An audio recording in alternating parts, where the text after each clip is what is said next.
আমি কৃষ্ণেন্দু পাল ভগবানের নামে শপথ করিতেছি যে আইনত প্রতিষ্ঠিত ভারতীয় সংবিধানের প্রতি দৃঢ় বিশ্বাস ও আনুগত্য রক্ষা করিব।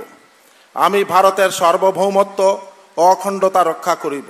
আমি আসামের মন্ত্রী হিসাবে আমার কর্তব্য বিশ্বস্তভাবে ও বিবেকপরায়ণতার সহিত সম্পন্ন করিব এবং আমি ভারতীয় সংবিধান অনুযায়ী ভয়, অনুগ্রহ, প্রীতি বা বিদ্বেষ মুক্ত থাকিয়া সর্বশ্রেণীর লোকের প্রতি ন্যায় আচরণ করিব।